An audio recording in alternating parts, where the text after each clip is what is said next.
Guys, I finally finished it. It took me 2.5 months, but I finally finished Moby Dick. This book was ridiculous. Today we're going to be talking about Moby Dick by Herman Melville. Written by Herman Melville and published in 1851, Moby Dick is one part gothic, horror, sea adventure, and one part whale encyclopedia. So, if you don't want to read this tome, allow an old landlubber like me to regale you with the tale of Moby Dick.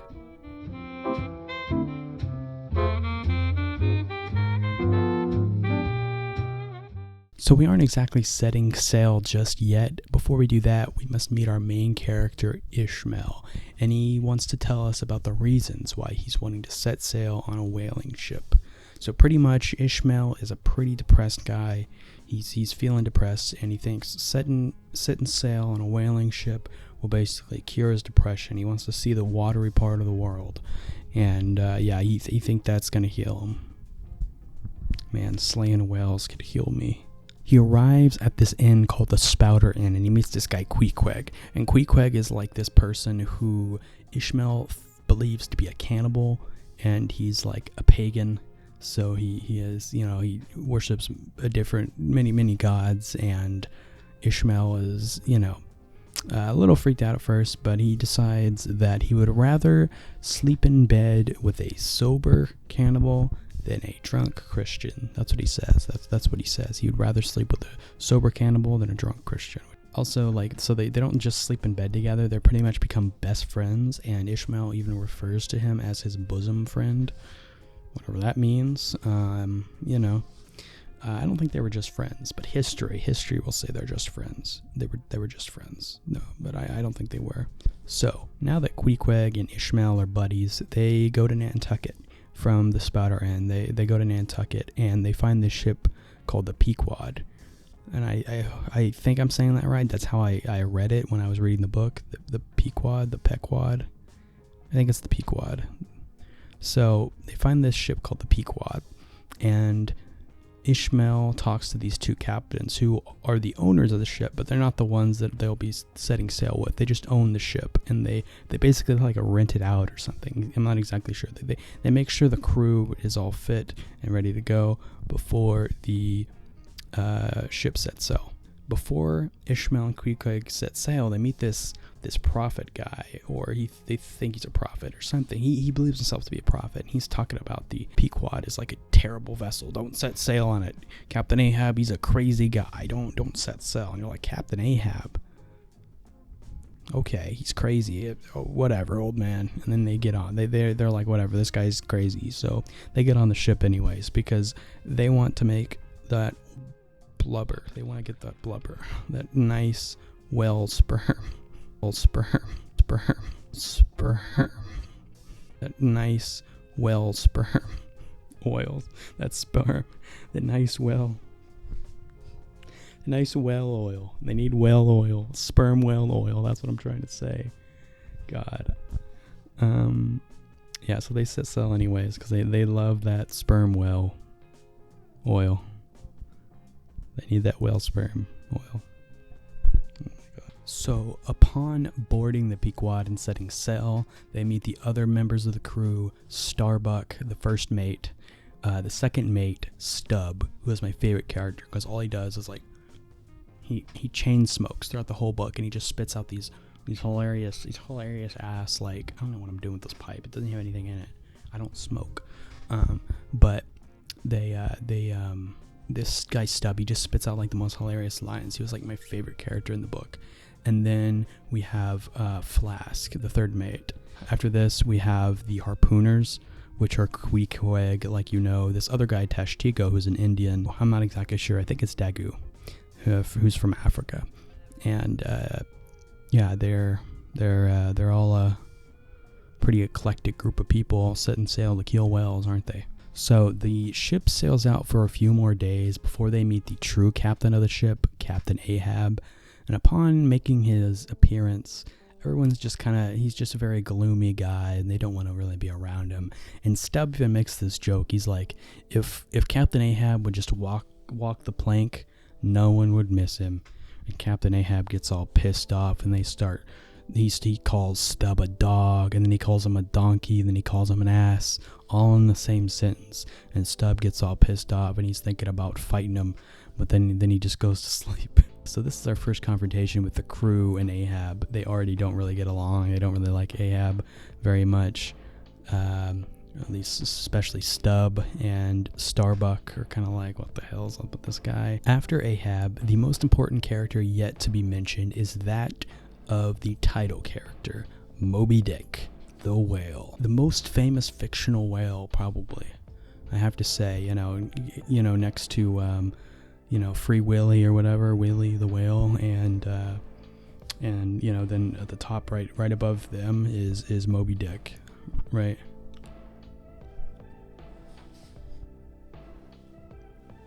We learn about Moby Dick and how the whole true purpose of this ship setting sail, for Ahab anyways, is to hunt Moby Dick. And he lets all the crew in on this, and Starbuck doesn't really agree with this. He's like, no, we're here to set sail to, hunt whales and get sperm oil, or sperm whale oil. I keep saying sperm. They're hunting whale sperm. No. So Captain Ahab and Starbuck, this is our first sort of argument with them, but they'll have many more throughout the book, as they don't get along with each other.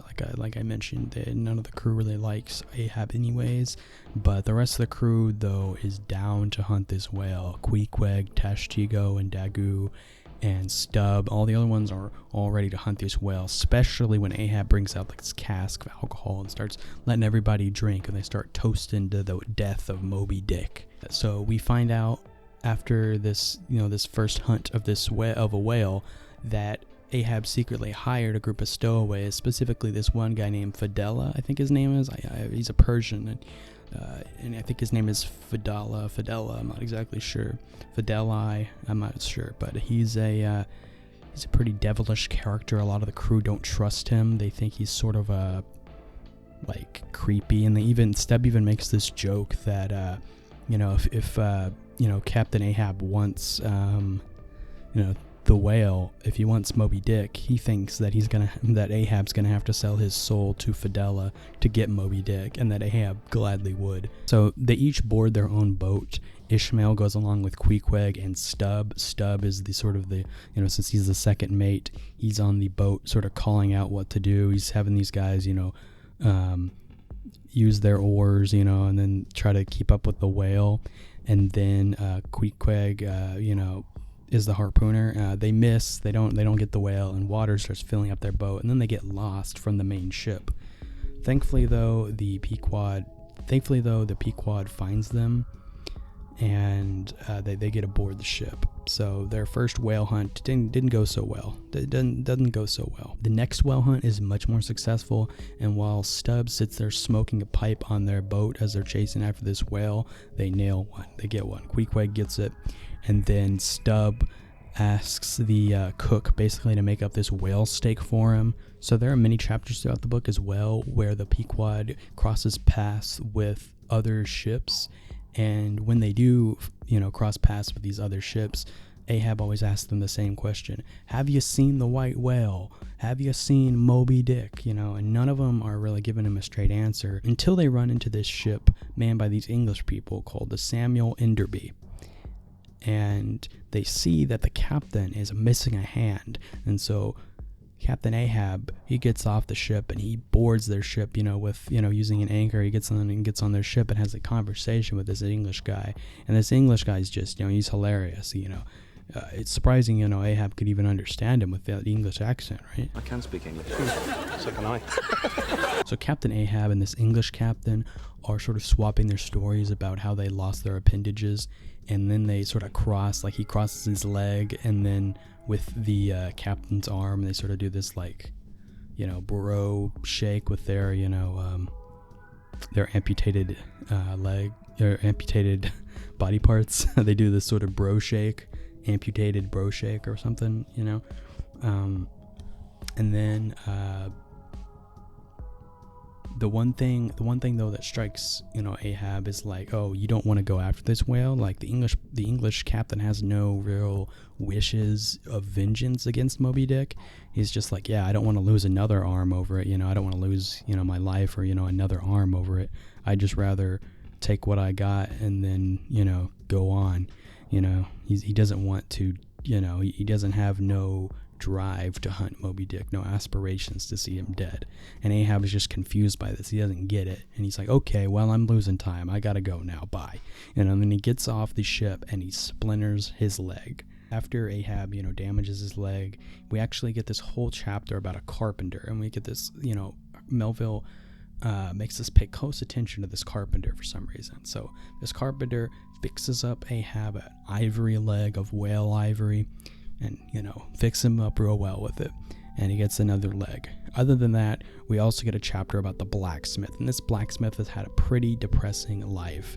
He has no feeling in both of his legs because of frostbite.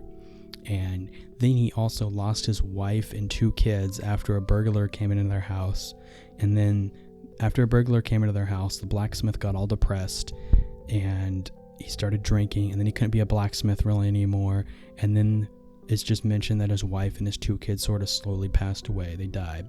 And so this blacksmith is living out the rest of his days aboard the Pequod until he dies. He's just waiting for death, which is so depressing. Ahab gets him to fix up a harpoon to hunt Moby Dick with, made of these horseshoe ties, I think they are, or like horseshoe nails is what they are. Horseshoe nails, which the blacksmith says are very difficult to work with, and he's very, irritated by it.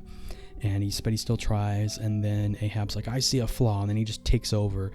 He takes over from the blacksmith, and he makes his own harpoon. Makes 12 of them, I believe, to hunt Moby Dick. And then he lightly stabs Queequeg, Tashtigo, and Dagu for good luck or something, and he baptizes the harpoon in their blood. It's mentioned like they're baptizing the harpoon, but you're just stabbing your crew. But he's it's symbolic, I guess.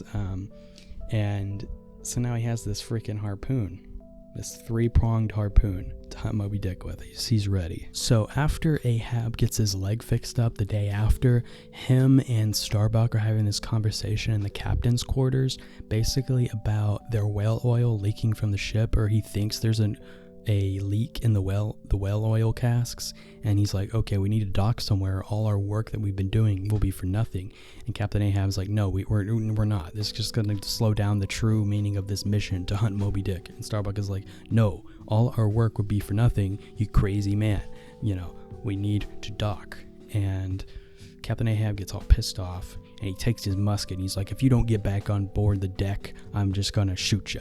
He's going to shoot him with his musket, and he chases Starbuck off out of the captain's quarters.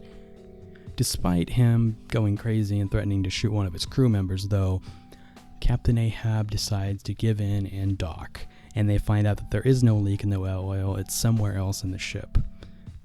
Nonetheless, they still travel onward. After setting sail, though, Queequeg gets very sick, and they think he's going to die, including Queequeg himself. So Queequeg has a carpenter make a floating casket for him that's sort of like a canoe, and they make this floating casket, and as Queequeg is sitting in there to make sure it fits and everything, he's like, actually, I have no need for this. I am fine.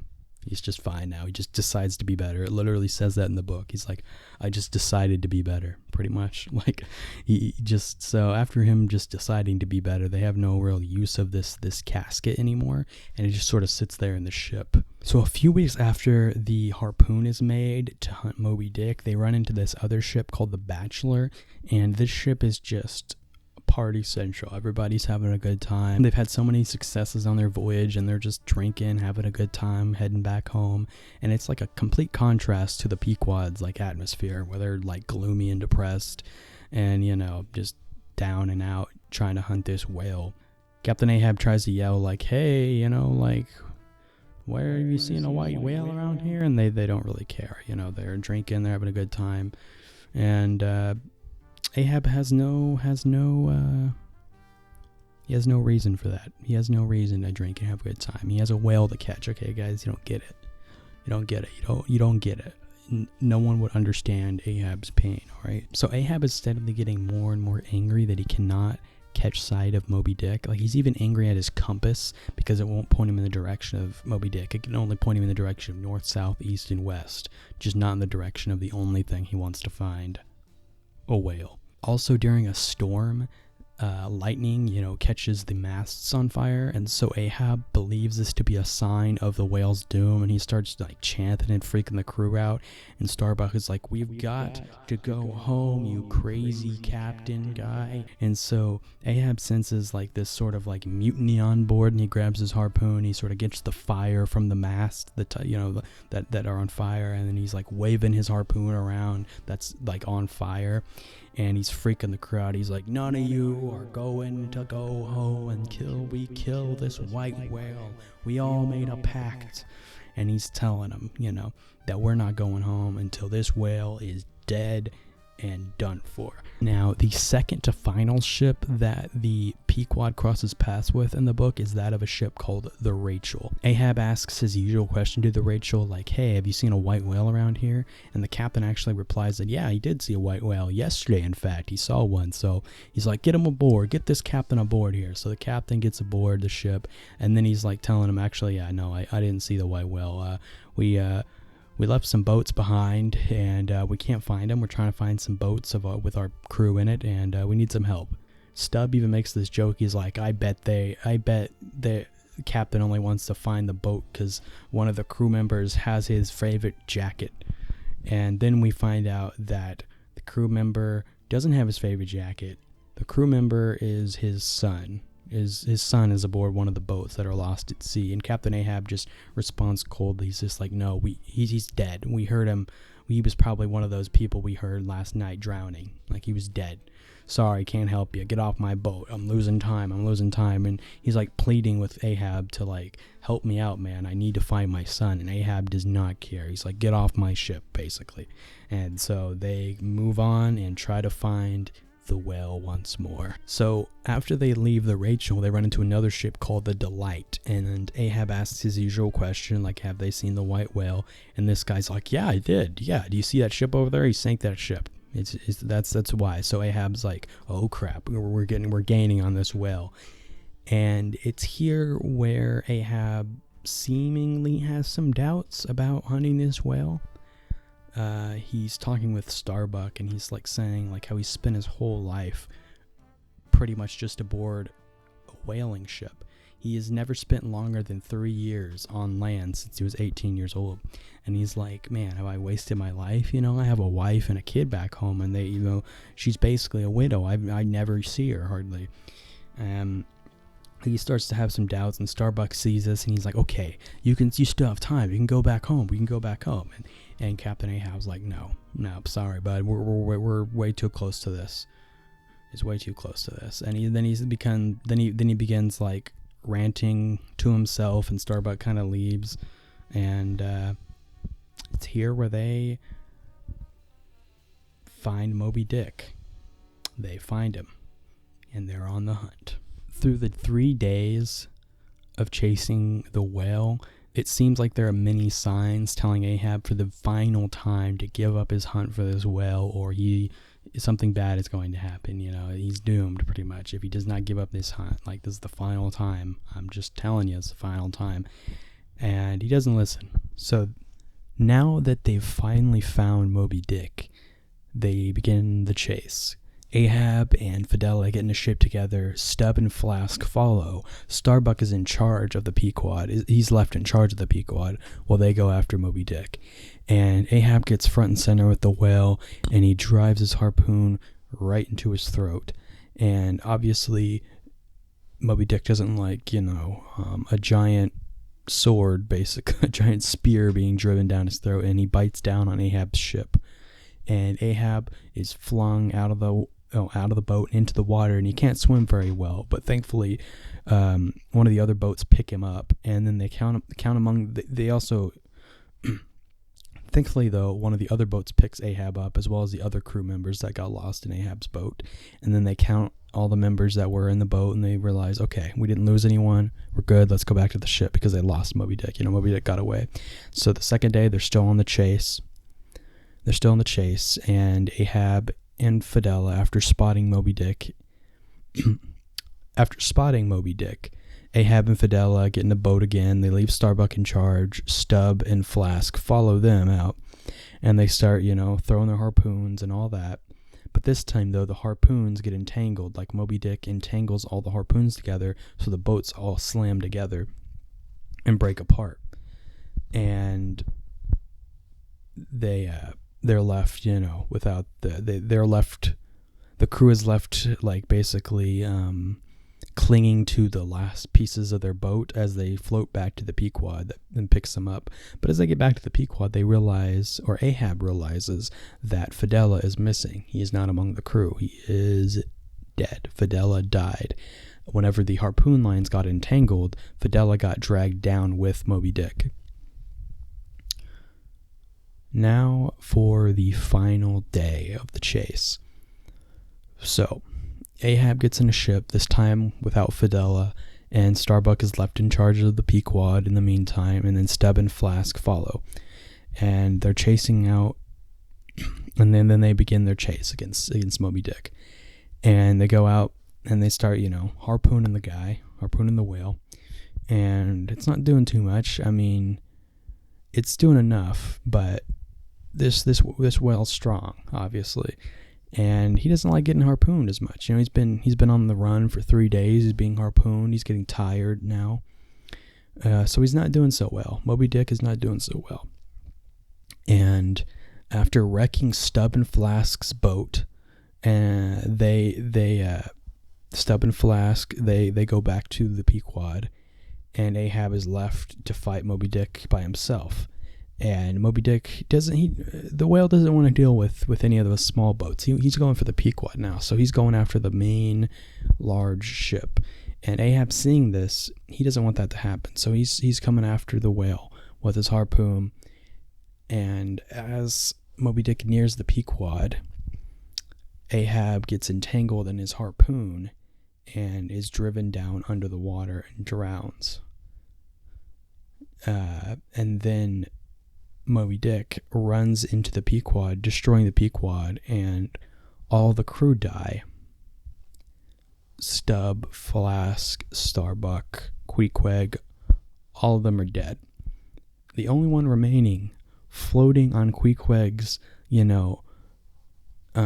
casket that he had made, casket canoe that he had made, is Ishmael. Ishmael is then picked up by the ship, the Rachel, that had the captain that was missing his son. Ishmael is then picked up by the Rachel. And then that's how the book ends. So that's how Moby Dick ends. You're not really sure if the whale is dead at the end. It never states it if Moby Dick is dead. It just says that he was harpooned, Ahab dies, he wrecks the Pequod, and then that's the end. It's never mentioned that he's dead. So you can assume that Moby Dick pretty much won the fight. He killed Ahab. Ahab died.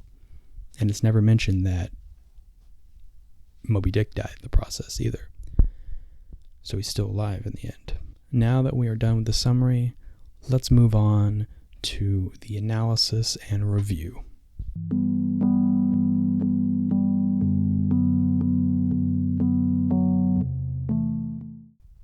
Moby Dick is a difficult book for people to finish. And if they even do finish it, they usually don't find themselves coming out of it having enjoyed it. When I began reading it, I approached it with the understanding that it was just a book about a crazy captain hunting after a whale that took his leg. And of course, while that is the core story, and there's nothing so complicated about that, I think many people approach this novel with that same sort of cultural understanding. It showed itself to be a leviathan of a novel, with much of its page count not being made of action scenes about whale hunting or a tense, moving plot, but dull textbook-like chapters about whales or the history of whaling. Ahab doesn't even spot Moby Dick until the last couple chapters, and once the hunt is over and the crew are all gone and the ship is destroyed, The story just ends with Ishmael floating away from the wreckage. There's no time spent mourning his crewmates or giving any wrap-up on the adventure. It just ends. Besides these final heavy action chapters, the rest is a slow and thoughtful book that moves like a long, monotonous trip at sea with only your thoughts to keep you occupied. While it was mentioned in the summary that Ishmael is the book's protagonist, this really only remains true for the first half of the book, because once they make it aboard the Pequod, he fades into the background as if he were just one of the common sailors on the ship, relaying the story to us in an almost omniscient fashion. Ishmael himself is a man lacking any background.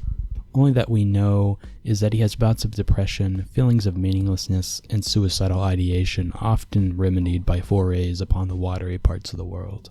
Whenever I find myself going grim about the mouth, whenever there is a damp, drizzly November in my soul, whenever I find myself involuntarily pausing before coffin warehouses and breaking up the rear of every funeral I meet, and especially whenever my hypos get such an upper hand on me that it requires a strong moral principle to prevent me from deliberately stepping into the street and methodically knocking people's hats off. Then I count it high time to get onto the sea as soon as I can. This is my substitute for pistol and ball. With a philosophical flourish, Cato throws himself upon his sword. I quietly take to the ship. Though Ishmael remains in the background as a passive narrator for much of the happenings upon the Pequod, his thoughts and ponderings are anything but passive, specifically the chapters on whaling and whale lores, where Ishmael's thoughts and intellectual wanderings run wild. Sadly, this is also where many readers find themselves growing bored of the book and putting it down. It can be argued, though, that these chapters, no matter how tedious, do serve a point for the narrative and themes of the novel. These long encyclopedic passages of Ishmael explaining to the reader the idiosyncrasies and inner workings of whale anatomy and the histories of whaling are beautifully written and do give us many clues as to the character of Ishmael. He is a man whose thoughts contain multitudes of perspectives. Rather than arriving at any one objective truth, he would rather look to the subjective truth of many. Ishmael relays information to the reader with citations and insights across all literature and art containing whales, from the Bible to whaling captain logs. Despite all of this information he gathers up, tinkers with, and contemplates, it doesn't seem he comes any closer to reaching a conclusion to the questions which confound him, only hides in each perspective for a sparse amount of time and moving on to the next idea. Throughout many of these chapters, he is trying with supreme difficulty to understand the nature of the whale and the fate of the Pequod and its crew. Through all these chapters on whaling, it's as if Moby Dick isn't just a whale, but a mythic figure representing something just out of reach, not only for Ishmael himself, but humanity itself. As was said, he is a man whose thoughts contain multitudes, and he knows the limits of human knowledge, though this doesn't stop him from asking the questions in the first place. While Ishmael is comfortable with the absurdity and unknowable nature of life, Ahab, on the other hand, must look to life with a firm resolution.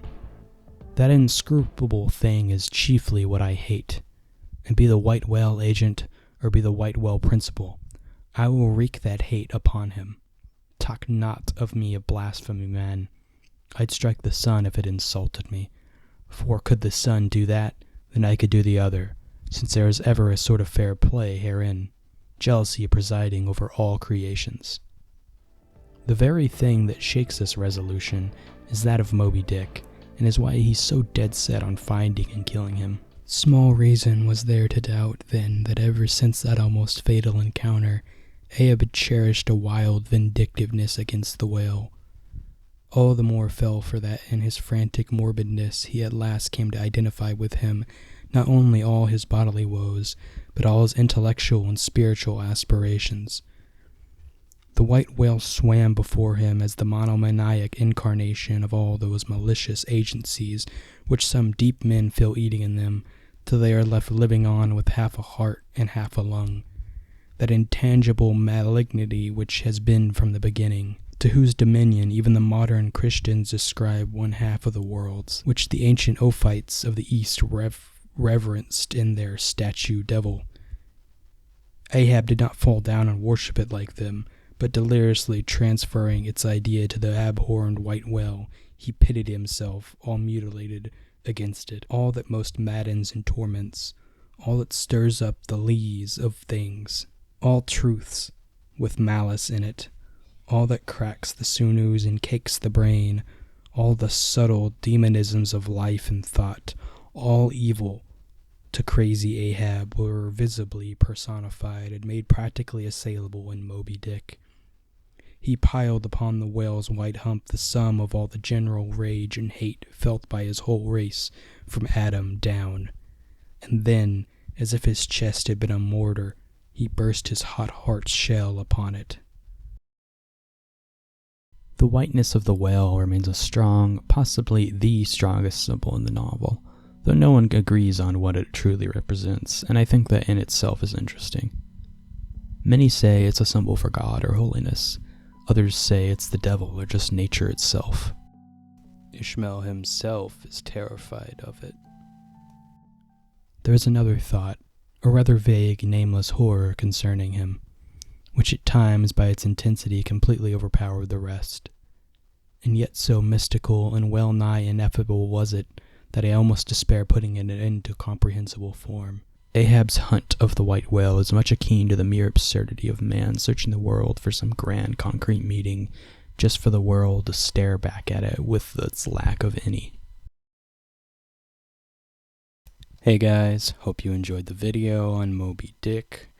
I worked really hard on this video, and I hope you consider subscribing or at least giving me a like if you enjoyed it. Thanks for watching. I hope you guys have a good new year. I'm really excited for all the videos I'm going to be putting out this year. I have a lot of ideas. I just need the time to actually do them and the ability to execute them in the way that I want.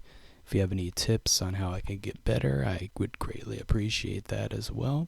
Regardless, have a good night.